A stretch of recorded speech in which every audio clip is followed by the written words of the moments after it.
only chance for dissent. And I think this is going to be it because I know Angelo is very passionate about this one.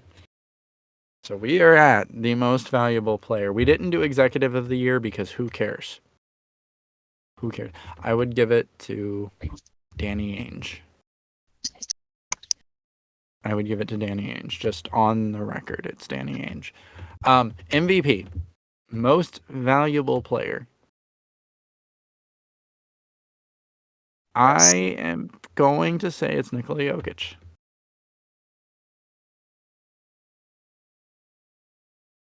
I'm not even going to explain why. He just is. Boo. He is the best player in the NBA this season. Boo. You can boo all you want, but the man is averaging 25 points, 10 assists, 8 rebounds, or 12 rebounds. Sorry. He's. Oh, no. Okay, I'm not booing anymore. I was looking at his career stats. Yeah, there you go. Yeah. Yeah, he's the best player in the NBA this year. So the only one I could give an argument for is Luka. Yeah, But that's just Luka. because. So I think you can make an argument for Luka. I think you can make an argument for Joel. I think you can make an argument for Tatum. But this award is Jokic's to lose. I don't know if it's Jokic's to lose. I think if the season ended right this second, Jokic is the MVP. Even though he's won it 2 times.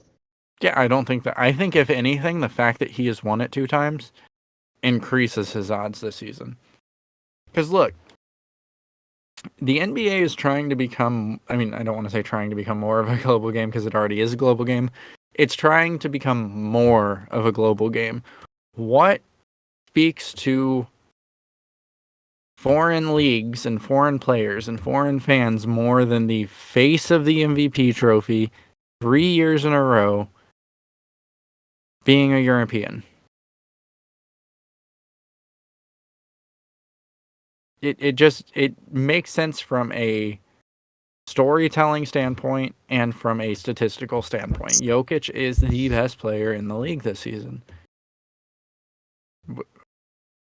I want to hear Angelo's argument for it to be someone else because I know that he is decided that Jokic will not win this season just on the basis of him already winning 2 or the previous 2. So your job is to sell me on another candidate without just saying, oh, well, Jokic has won it twice, because that shouldn't matter. What should matter is who is the best player. Sell me on a candidate being better than Nikola Jokic. it's not really that a candidate is better than Nikola Jokic. It's just that it's going to happen. Whether you like it or not, it's going to happen. There is going to be, and I'm sure, I am so positive, that the NBA media is going to try to find a hole in his case, and they're going to run with it. They're Whether not gonna that be a find one. slump, whether that be them losing games at the end of the season, whether that be his spotty playoff record, there is going to be a hole poked in this case, and it's going to be Embiid or your Doncic, I believe, who's going to run away with it. But let me stop you there, because his playoff record has no bearing on MVP for this 2023 or 2022-2023 season. I get what you're saying. That has no impact on how they're viewing him. And it absolutely should not. It should not. Absolutely should not. And I don't dep- think it will. I do not think it will.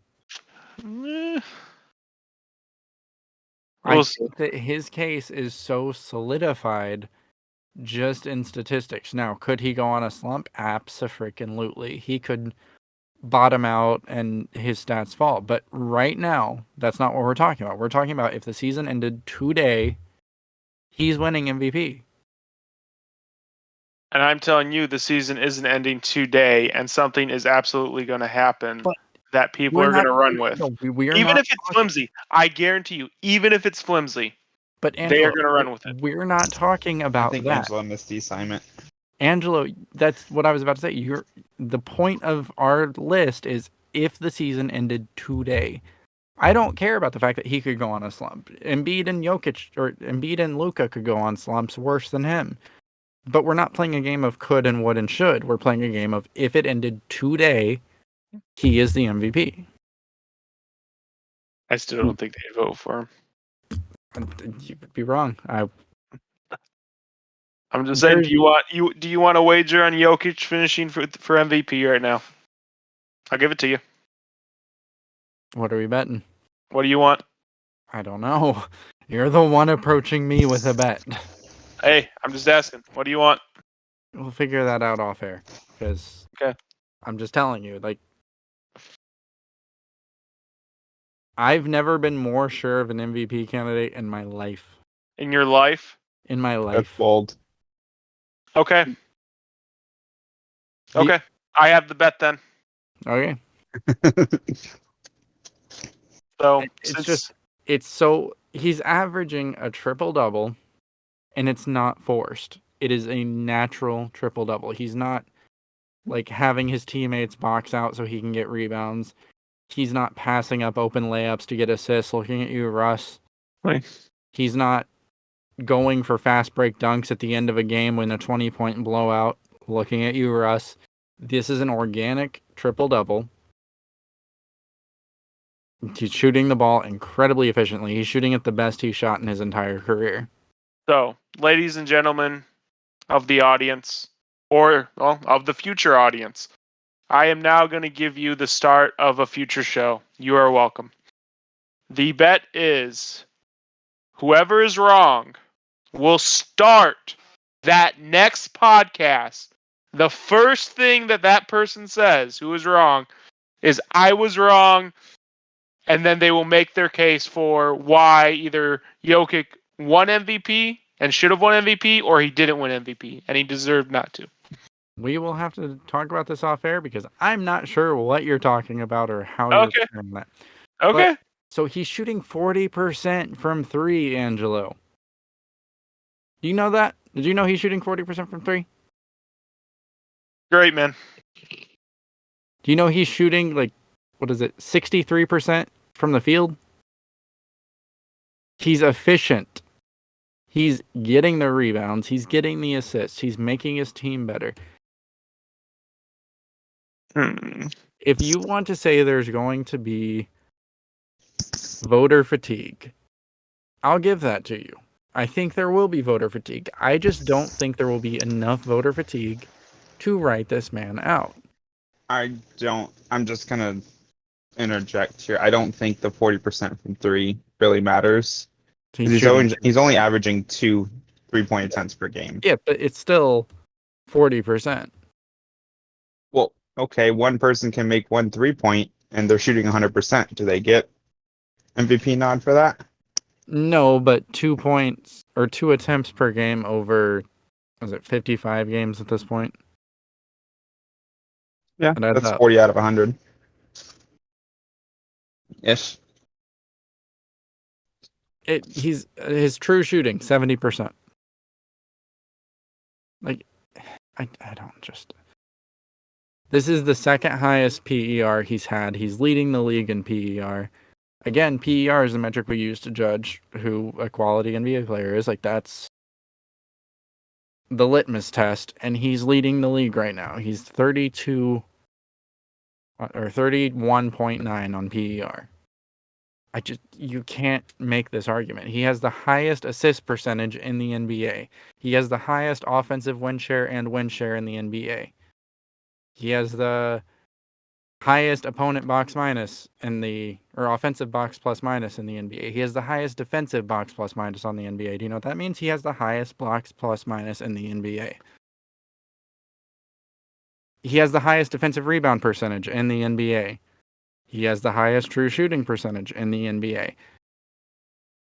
There's nothing you can say that tells me this man doesn't deserve it. If you say voter fatigue, sure, whatever. I just don't think there's going to be enough voter fatigue because this season to this point, and again, there's plenty of time left in the season. He could bottom out. But to this point, if the season we're in today, there's no one better than him.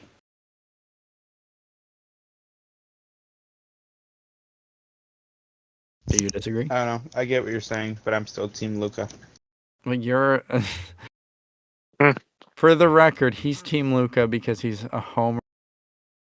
Earlier, when I was trying to make a case for Benedict Mathurin to win Sixth Man of the Year or Rookie of the Year, that's what he's doing. He's trying to sell it. So, I want you to tell me who is more deserving than Nikola Jokic, Angelo. Embiid. So we have 3 separate picks here. Why do you think Embiid is more deserving? Does he have a higher per? No, because Jokic is leading. Does he have a better true shooting? No, because Jokic is leading. Does he have higher win share? No, because Jokic is leading.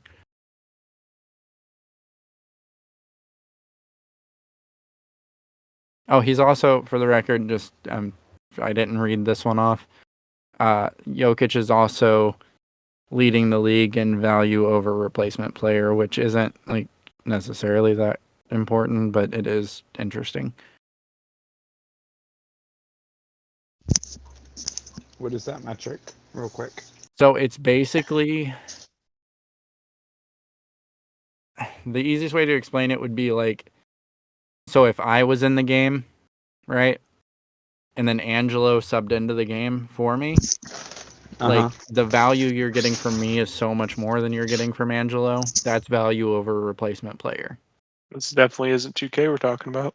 So like if Angelo comes into the game and starts, his opponent starts shooting 80% and drops 20 points, like that value number is going to go up. So basically it's saying that I'm better than who would be put on the floor in my absence.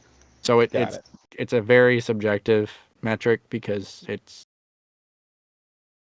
all about the backups more than anything, because like if you were on a team that had like Marcus Smart and Malcolm Brogdon, like, that's going to be a lot closer. Makes sense. But so anyway, we will be shortly here in a couple months. You will be hearing from Angelo explaining, I think, how Nikola Jokic won MVP. I think that's what that was. I'll figure it out.